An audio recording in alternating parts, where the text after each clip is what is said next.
telling all of us this, and Sutton says, let's go. We're going to be late for fucking Garcelle. And I really only care about Garcelle. Much like after Dorit got held up at gunpoint, I was having a bad day and I tried to tell Kyle about it, but nobody cared. Maybe Sutton is a narcissist. Maybe there is some truth to that. I don't know. But anyway, she wants everyone to get the fuck out the door because Garcelle is waiting and she cares more about being late for Garcelle than she does about Jagger finding out about the fact that Dorit and PK are divorcing. And Dorit says, well, I was so rudely interrupted. There you go. I mean, you kind of were, but I love Satine. And they go and they are headed to Garcelle's, and Garcelle welcomes them. And Kyle approaches Dorit. They're at the beach now, and she has set up a bar. And it turns out that Dorit goes up. She wants the Belvedere and soda. She wants it light because it's the day. I love martinis. It's my favorite drink, but I don't drink them during the day. If I day drink, which I do like to day drink, I prefer either a rosé. I don't really like white wine. I don't mind white wine. There's no liquor I actually mind. I just don't want to order white wine. So if I drink during the day, I will do a rosé or an Aperol spritz. Those are my drinks for the day. The martini, maybe I would do it at 4 p.m., but it's got to be like a night vibe, but not really before 4 p.m. I don't really have rules. I just don't feel like, I mean, there is nothing more disgusting to me than drinking a martini like at noon on like a hot day. Like, no, I want rosé or I want Aperol spritz, right? That's just so I understand Dorit wants it light because it's during the day, and Kyle gets her non-alcoholic beer and she approaches. Can I speak to you? Of course. So they go to speak, which you got to give Kyle some credit. Like and I thought this was a pretty good conversation. Now, I don't know where they are now, and I mean it doesn't really help with like where we are and how we kind of got here. But I thought this was a really good conversation that they're basically on the beach and they start talking. And Dorit says, do you consider us good friends? Do you want to salvage our friendship? They both agree that they want to salvage our friendship. Yes, yes, me too, me too.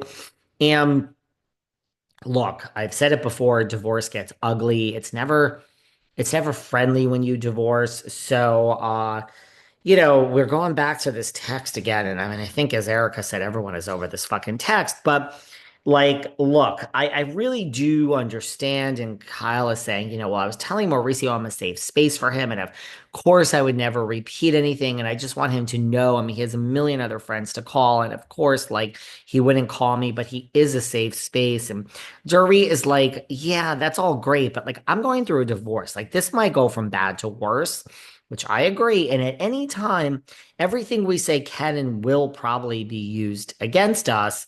And you can't be on PK's side. And if he tells you something, you actually should tell me, because that's kind of how it goes. And I really have to say I'm Team Dorit with this one. You can't be on both sides when there's a divorce. When it's legal, look, you're either Team Blake or you're Team Justin Baldoni. Um, you can't be both if you know them. Taylor Swift is obviously Team Blake. I'm more Team Baldoni. I mean, I'm saying if you know them, you have to kind of choose a side. Anyone else sick of the whole thing? Like, apparently now we found out he sued. He sued this week. We found out he sued them for $400,000 because it's no 400,000. What am I saying? 400 million because they're worth 100 million. So it's four times. It's like personal. It's four times what they're worth.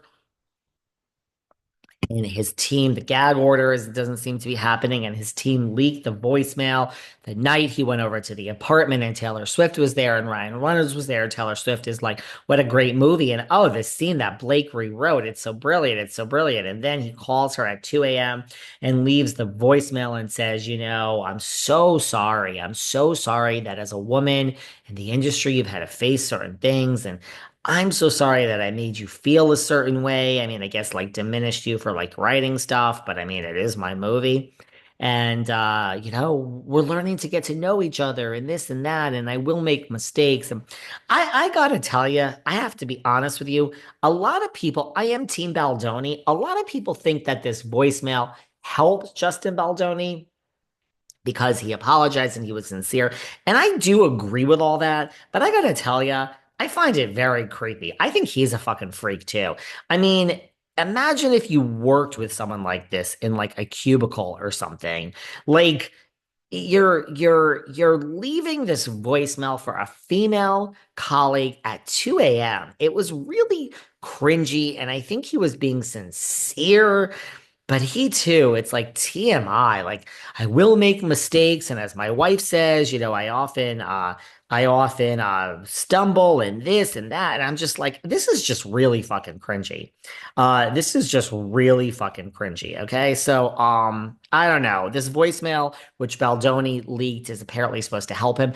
I could see why, and he does apologize, and he is sincere. But I just found the whole thing really creepy. And it's still a straight guy who's leaving this voicemail at 2 a.m. for 11 minutes to a woman. And I get, or sorry that you made her feel this way. And it's horrible that we're in this in Hollywood and this is the industry we're in. But I don't know. It just creeped me out. I don't really think this voicemail helped helped his case. I don't think it hurt his case, but I don't think that it really helped his case either. So that's where I stand with that. I thought it was a creepy as fuck voicemail and way too much. I don't know. Maybe, and I'm not an actor, but maybe that I am. Maybe I'm just of the like. I don't know. If I was in a movie. Like, look, a lot of people stay in character. If I was in a movie, I'd be like Teresa Giudice filming The Real Housewives of New Jersey. Well, back when she had a job, back when The Real Housewives of New Jersey was on and she was an employed housewife. But, I've been to those filmings. I mean, that girl doesn't want to be there. She would show up, be on the phone. When they have to film, she'd put the phone away. She'd film. She'd be in the moment because she would always, she was authentic when she got riled up and everything. But, I mean, that's how I would be. I would clock in, do the job, give it my all, and go home. I think it's too much leaving voicemails for people. I don't know. I would do the job, say my lines. If I were Blake, I wouldn't give a fuck about rewriting the script. I would be like, you're paying me how much money for this movie? I would just do my fucking job and move on. That would be me. If anyone wants to hire me as an actor, whatever you want me to do, tell me where to stand, tell me how to bark, tell me how to like spread my legs. Should I meow like a cat? I really don't give a fuck. Hire me, have me do the job, and then send me home. I think the whole thing is weird. Okay, I'm on a tangent over here with Blake and Justin Baldoni. Okay, I didn't see that in this. And by the way, is anyone sick of that? Like, I mean, the trial is set for March next year. Like, do we have a whole year of this now? Do we have a whole year of having to talk about this? Because I don't really want to. Does anyone slip into the comments?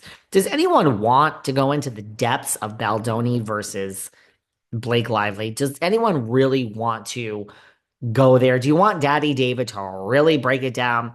Because it's so like, I don't know. It's going to be over. Like Amber Heard and Johnny Depp. It's going to be over in a year.